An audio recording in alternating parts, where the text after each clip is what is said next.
ಕಾತ್ಯಾಯಿನಿ ದೇವಿ. ಕಾತ್ಯಾಯಿನಿ ದೇವಿ ಹಿಂದೂ ಧರ್ಮದಲ್ಲಿ ಪ್ರಮುಖ ದೇವತೆ ಮತ್ತು ದುರ್ಗಾದೇವಿಯ ಒಂದು ರೂಪ.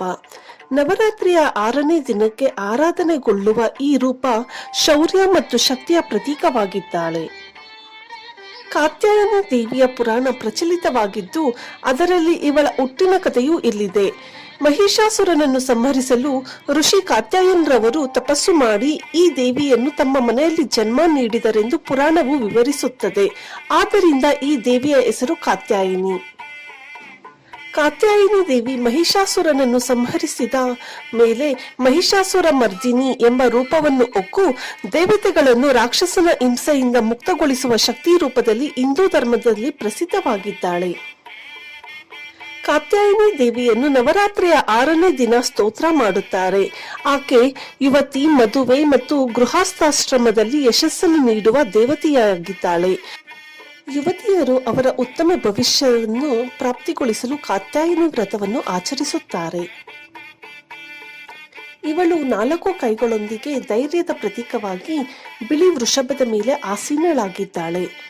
ಕಾತ್ಯಾಯಿನಿ ದೇವಿಯ ಒಂದು ಕೈಯಲ್ಲಿ ತಲವಾರ, ಇನ್ನೊಂದು ಕೈಯಲ್ಲಿ ಕಮಂಡಲು ಮತ್ತು ಇನ್ನಷ್ಟು ಮುತ್ತಿನ ಭೂಷಣಗಳನ್ನು ಧಾರಣೆಯಲ್ಲಿರುತ್ತವೆ.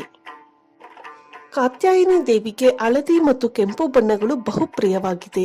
ಈ ಬಣ್ಣಗಳು ಆಕೆಯ ಶಕ್ತಿಯ ರೂಪವನ್ನು ಪ್ರತಿಬಿಂಬಿಸುತ್ತವೆ.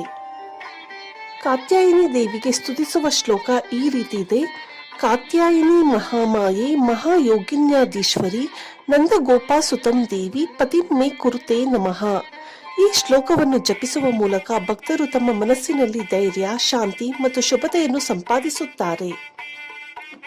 ಕಾತ್ಯಾಯಿನಿ ತಾಯಿಯ ಪೂಜೆಯಲ್ಲಿ ಆಕೆಗೆ ಹಸಿರು, ಕೆಂಪು ಹೂಗಳು ಮತ್ತು ಹಳದಿ ವಸ್ತ್ರಗಳನ್ನು ಅರ್ಪಿಸುತ್ತಾರೆ.